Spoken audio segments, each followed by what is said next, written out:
It's Victory Monday. We love Victory Mondays. Hopefully a lot more of these episodes to come. On today's episode, we'll be discussing big picture takeaways from the VMI win and what impressed us the most in a 45-7 blowout. You are Locked On Wolfpack, your daily podcast on the NC State Wolfpack, part of the Locked On Podcast Network, your team every day.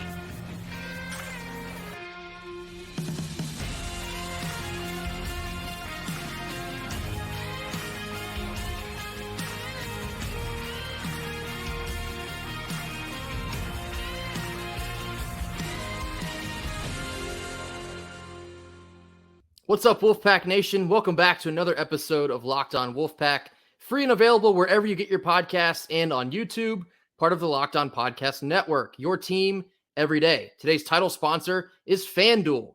Right now, make every moment more with FanDuel. New customers can bet $5 and get up to $200 back in bonus bets guaranteed. Visit FanDuel.com/lockedon to get started. Happy Victory Monday. As always, I'm Grayson Boone. Joining me is Kenton Gibbs, sort of reiterating some of the things we talked about on our live show following the game on Saturday. Should probably announce this. We will be doing a whole lot more of these live shows post-game, so be sure to look out for those. Of course, we play UVA this coming Friday night, so we will have one then. So don't go to the bar, all right? Stay out of Cornerstone. Or if you're at the bar, pull out the iPhone. We'll be on it. So be sure to check us out this Friday evening post-game after the I'm UVA joking. game. If you go to Cornerstone, just go safely, right? Just, do all that good stuff safely. But, yeah, we'll be here immediately after the UVA game, bringing you more live content and immediate reactions. And, again, we will be reading off some of your comments in real time. The ones that we find particularly interesting, we will be talking about in real time. Yeah, a pretty decent handful of you did provide commentary, so thank you so much for doing so. This Monday episode will be kind of big picture recaps from the VMI victory. Some of this will be kind of reiteration from what we just talked about. I want to start here, Kenton. We'll get into Kenton's keys. We're going to compare how we did versus what we anticipated we needed to do. I believe on offense, we went 3 for 3, if I'm not mistaken. The first thing that we asked was get the completion percentage over 70%. Brennan Armstrong crushed that. Nobody else threw passes. He was 27 of 32, so did a great job. 84%. 84%. Yes, I'm sorry for not giving you all the exact percent. 84%. Now, here's the next one that is quite interesting. And did we cheat here? I don't know. I'm not really sure if we call it cheating. Because partial credit. We got to give, these rules are not rigid. They require the human touch, if you will. But anywho, the next key was 10 touches for Michael Allen. Now, he was recorded as having 9. However, how many times did NC State actually get him the ball? 10. It was One 10. was called back. Yep. One was called back due to a holding call. So, technically speaking, on the stat sheet, he's labeled as 9. But how many times did NC State actually get him the ball? 10. We'll go ahead and give you the nod there. We'll give you the check mark there. 10 Michael Allen touches. Lastly, 4.5 yards per carry or more. Our offense smashed that 5.2. Great job. Great job by those guys. 5.2 yards per carry. And I want to get into the specifics here in terms of 45 rushes for 234 yards. Now, I know some people are going to say, hey, that's against the Keydets and none of this matters. I wholeheartedly disagree because we've seen teams, multiple teams, including the mighty Clemson Tigers, struggle mightily against FCS teams. Like, that's something that we have legitimately seen here. So, let's not sit up here and play like, it means nothing to do what you need to do and handle business at home against a inferior opponent, as most would put it. Like, that's not something that everybody has done. Iowa State just lost to Ohio. Like, it's not impossible to see teams lose to teams that are perceived as being below them. Yeah, I mean, look, to a certain degree, there's a small bit of truth because, yes, VMI is not the same as Notre Dame. The defenses are not comparable. However, you still have to line up, snap the ball, and execute the run play, and that is what NC State was able to do for most of the day on Saturday. I want to talk a little bit about here before we get into the defense. very impressed with what we saw from Kendrick Raphael. Just a true freshman, bright future there. I mean, if I was in control of the depth chart, I think you'd see him maybe a slot or two higher than he's listed because he looks awesome at such a young age there. The play where he hurdled two defenders near the sideline, able to stay in bounds for a couple extra yards. Yeah, we'll take a whole lot of that, please. So very excited for his future there. Of course, this being a pro Michael Allen podcast, we were excited to see him get 9/10 touches. I believe on the ground, he had like 7.8 yards per carry. I mean, he's undeniable. Just keep feeding Michael Allen. Talked a little about Delbert Mims on Saturday as well. Kind of our new age Reggie Gillespie, just pounding the ball in the red zone. So pleased with what I saw for the most part on the ground. You know, Kendrick Raphael, we used this quote before in reference to other freshmen, but as Beyonce said when she was quoting Keith Sweat, who said in the right and the wrong way, you may be young, but you're ready. Kendrick Raphael is ready to ball. That young man is doing it at a high level. And that little hurdle over two guys there, that was a nice move. I'll tell you what, I had never been that close in the game before, other than when the Lions couldn't give away tickets because they went 0-16 the year before. But that was quite a thing to see in real time. And you know what? I think that we need to have a conversation about some of our freshmen because this recruiting class, they're showing up. Getting it done. They're getting it done early, which projects out to longevity instead of, when you bring in transfers, they get it done. That's one way of going about it. And I don't think that there's not a place for that. I think that it's absolutely a little bit of a balancing game. But when you have your freshmen showing up like that, good deal there. You have to sort of take things with a grain of salt as we've only played 3 games here, but you can start to see a small shift in the usage rates for these younger players like KC, Juice Farine, Julian Gray is just a sophomore, Michael Allen, Raphael, the list goes on. And this will translate, hopefully in the future in the recruiting game, showing the players that, hey, you can come here and you can play immediately. You can fit into this offense or fit into this defense immediately. They're answering the bell. They're stepping up to the plate and they're producing here. So it shows, a lot for a bright future, but a bright season here now. You're going to get to see them grow here in real time. That'll only benefit them more in the long run. Absolutely. And let's get into these 3 defensive keys where we went a shocking 0-3. And I think it's time for us to start having some conversations, not only about the freshmen, but about this defense as well. But let's get into the keys. The first key defensively was no run over 20 yards. Now, don't get me wrong. The defense did a phenomenal job on the ground for the most part. 21 carries for 15 yards, really showed up in that regard.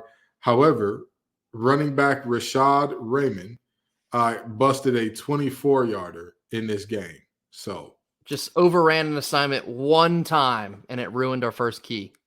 But that's defense. And that's why, I love playing defense because it wasn't about offense. It's literally about get it right one time. Get it really right one time and you're good. Defense, you have to do it every single play exactly as it needs to be done. And that's just what happened there. Second key, 2 turnovers.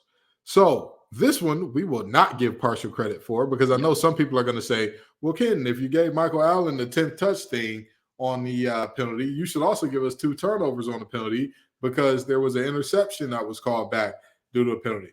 No, because that wasn't the touch. Not exactly the same scenario. Yeah. Yes, the touch was supposed to happen regardless of the penalty. And therefore, that's how that works out. The interception instead happened because of the penalty. Correct. Once the quarterback from VMI saw that he had a free play, he just threw up what basically amounted to a punt. Yeah. And, our safety came down with it. So no soup for you. No on the 2 turnovers. Shout out to Pick Six Poogie, though. Exactly. Shout out to Pick Six Poogie. What do you think, brother?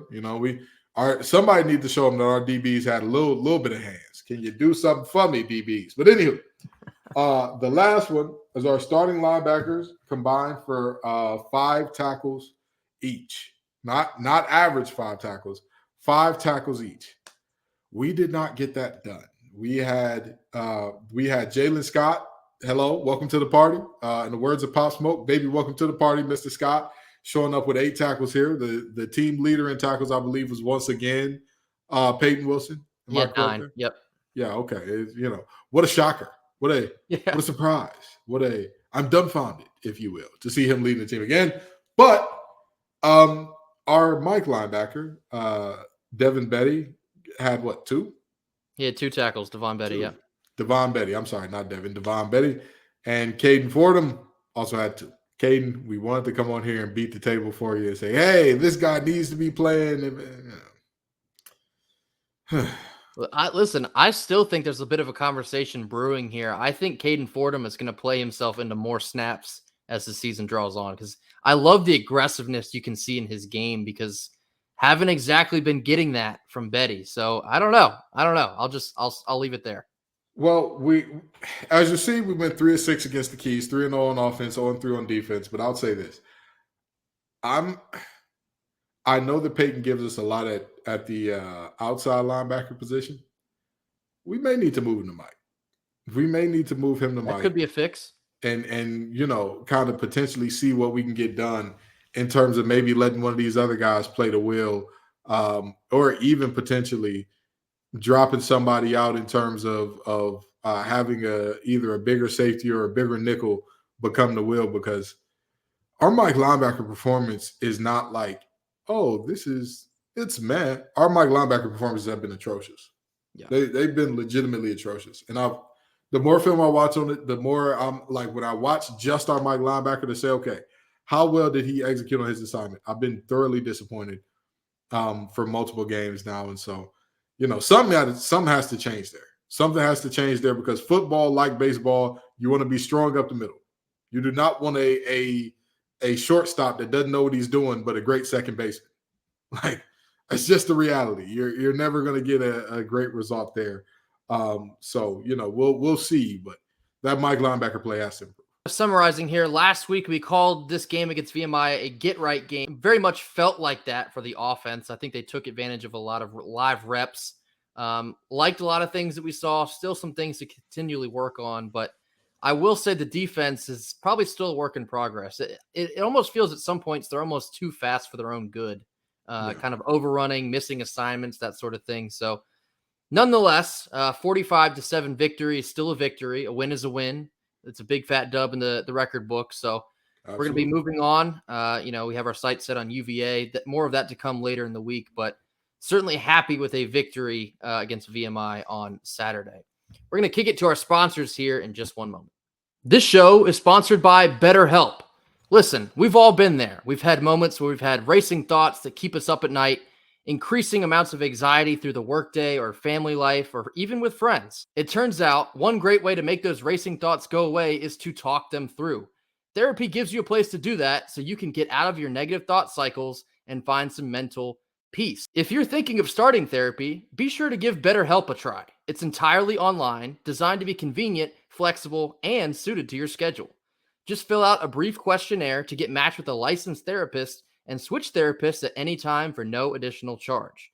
Get a break from your thoughts with BetterHelp. Visit betterhelp.com/lockedoncollege today to get 10% off your first month. That's BetterHelp, HELP.com/lockedoncollege. This next portion here, I want to have a conversation about Brennan Armstrong. Of course, there's been a lot of discourse since our game on Saturday, the whole Armstrong versus MJ Morris conversation that probably will not subside for the remainder of the year. We all understand this.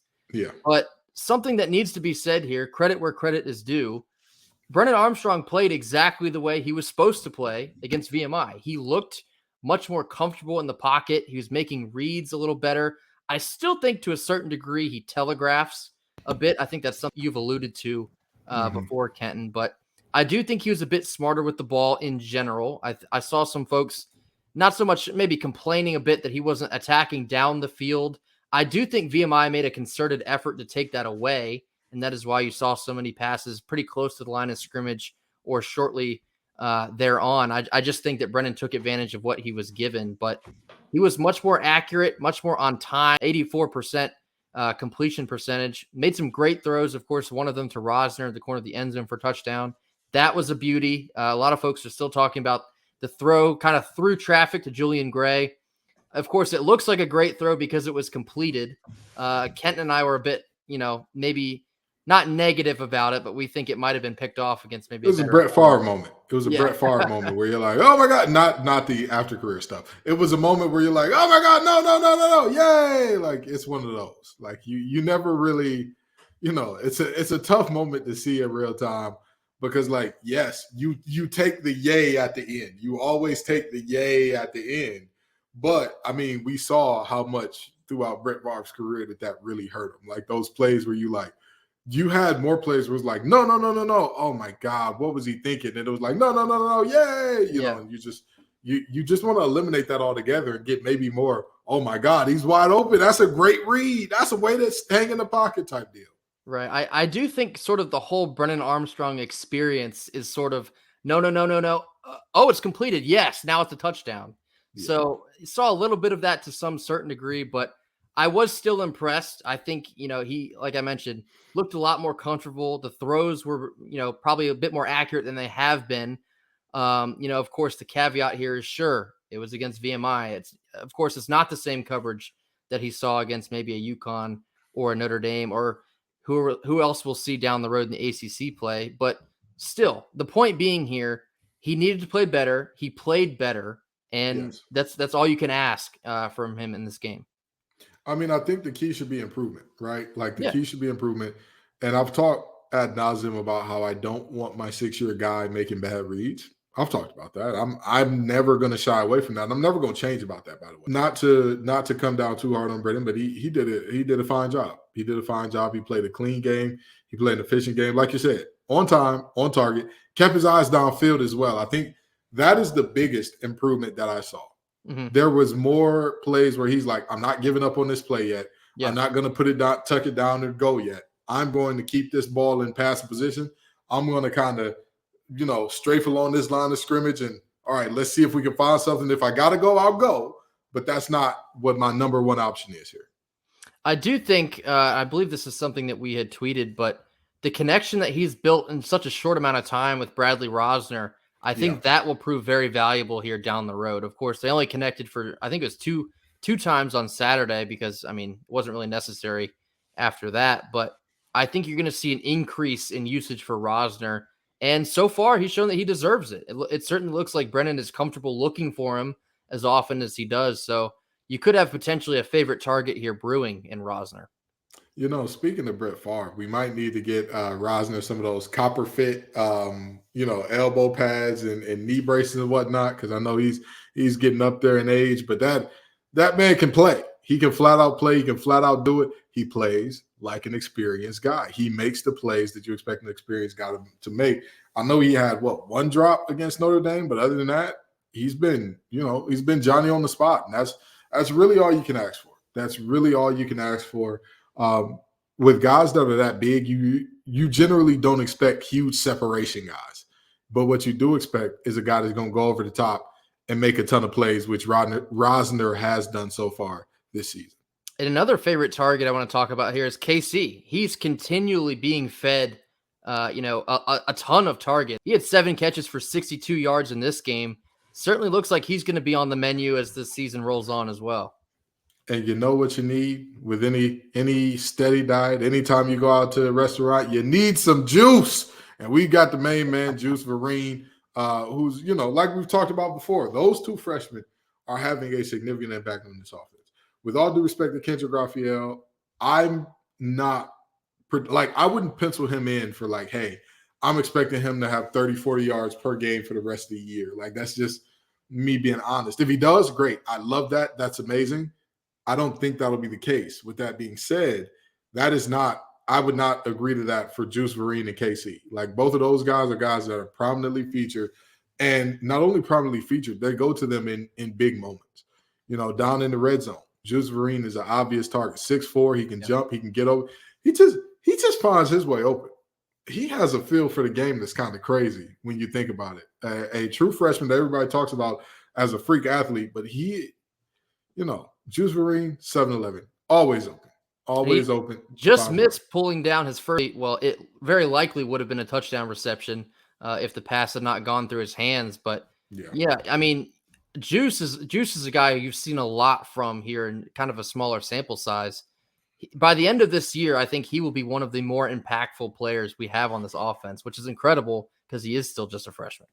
Yeah, I felt watching him play in the Notre Dame game how I did watching Calandra play in that first half against Maryland.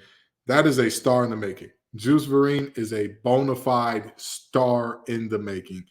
As he gets bigger, stronger, faster, as he understands the game more, and he's making. Here's the thing: for a freshman to be out there making the plays you're supposed to make is good. Wait until he starts making those freak plays where it's like, oh, he's really comfortable now. Like that one pass against Notre Dame where he's cutting toward the middle of the end zone. Yes, the pass was a little behind him, but he reached up. It hit both hands. But again, the pass was behind him. Right. And he had to reach overhead. So you're like, we could live with him not making that catch. Imagine him in 2 years where you're like, oh my. Like that's just who he is. That's a slow Tuesday for him making that catch. He's going to be something special here.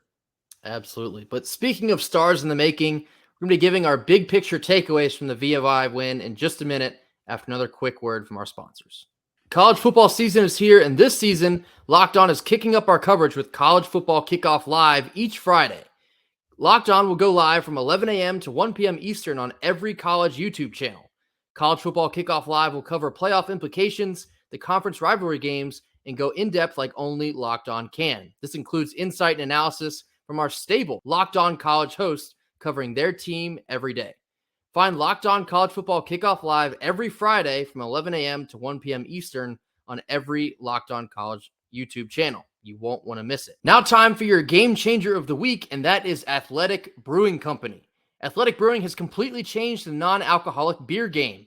They make non-alcoholic beers that actually taste good. Their brews are great tasting and award-winning, and they beat out full-strength beers in global competitions. They brew over 50 styles of craft, non-alcoholic beers, including IPAs, golden sours, and more. You can find Athletic Brewing in-store, online, and at bars around the country. You can find Athletic Brewing Company's non-alcoholic brews at a store near you or buy online at athleticbrewing.com. First-time customers can use code LOCKEDON to get 15% off their first online order. That's code LOCKEDON, LOCKEDON at checkout for 15% off at athleticbrewing.com. Athletic Brewing Company, fit for all times. All right, now finishing up this Monday episode with our big picture takeaways. Kenton, I'll let you kick this off. What were the most important things you're taking from the victory against VMI? Love how you keep teeing me up here with the let's kick this off. Julian Gray is everything he is advertised to be. The boy is fast. He is lightning in a bottle. He is primetime TV every time he touches the ball. If there's a chance Julian is going to touch the ball, whatever you got going on, you hold it. You wait. You go, oh, they about to kick the ball off? Yeah, I ain't got to go to the bathroom right now. I'm good. I don't think y'all understand. This isn't the first game that he's done this. If I recall correctly, the play where Raheem Ashford got blindsided was a big kick return by him as well. Ladies and gentlemen of the jury, my case is resting peacefully. It's got its Snuggie on. It's playing the soft sounds on Netflix. It's going to sleep really warmly. It had a cup of hot cocoa before bed as well, because trust me, I have no more case to make. That young man is explosive. He is a modern day Dante Hall. The man is if you let him get even, he is leaving. I want to see him get more involved in the offense. But all in all, that is one of my biggest takeaways. And another takeaway of mine, my final takeaway from this game, we still have not cleaned up short yardage defending passes. We need to get better at it. Too many times we're looking at the back of heads. And one play, a Herculean effort from Peyton Wilson stops a potential touchdown. Another play, an overthrow stops it. You can't count on that. You can't count on that in ACC play. There was a lot of good things on both sides of the ball, but effectively for myself, this will be remembered as the Julian Gray game because he had 5 touches. Of those 5 touches, I believe 4 of them were either a touchdown or almost a touchdown. That's how electric Julian Gray can be when you get him into open field. And like you mentioned, Kenton, yes, I do want to see him with a bigger piece of this offense. I do want to see him get more involved, because you saw point blank period what can happen if the ball is in his hands. If he is he's a guy, you say this a lot, if he's even, he's leaving. He very nearly did that about 4 different times in this VMI game. So it was great to see, because this is sort of the Julian Gray that we have been expecting. This is exactly what we've been waiting to see out of him. So very good to get that from Julian Gray. Not to completely copy you here, but yeah, these long chunk plays continue to be a bit of an issue. It didn't harm us that bad, of course, probably because Peyton Wilson did put on that Superman cape and swat that pass that could have been a touchdown out of the air. But even so, I believe there was one pass that beat us deep. I think Terrente Hinton got fooled a bit. They almost hit it twice. Brandon Cisse had a little bit of a struggle. I won't harp on him too much, but I will say that's valuable experience for him as just a freshman. You kind of almost want your backups to not necessarily fail, but experience some hardship once they get in there, because that is how they learn the quickest. If you throw them into the fire and maybe they struggle a bit, that's the quickest way to learn and get that valuable experience to some of your depth pieces. But yeah, I think my overall biggest takeaway is something we've already mentioned here. The younger guys are ballers. They are showing up and they're showing out, and that will only translate to more success in the future for this program. All in all, I agree. I agree. These young guys, they've got the goods. We've seen it. We love it. You know, I personally think that the program is in good hands for the future. And I can't remember where this is from, but the future is now, old man, because some of these young guys, they're balling right now. They're going to be impact players right now. Their next game going forward expected to have huge roles. Absolutely. Well, that will do it for us for our Victory Monday episode. Thank you all so very much for tuning in with us as always. Tomorrow we'll be looking a little bit deeper into this VMI game, some final thoughts from some tape watching that we'll both be diving into. And then after that, we'll be diving into some UVA analysis, as we do play on Friday and not Saturday. So a short week for both the Wolfpack and us here on the podcast. So we'll be getting into UVA some tomorrow, mostly Wednesday and Thursday. So be sure to tune in then. As always, thank you for tuning in with us, dropping your comments in the comment box. We'll get to each and every one of those, dropping a like, and of course, hitting that subscribe button as well. Until tomorrow, go Pack. Go Pack.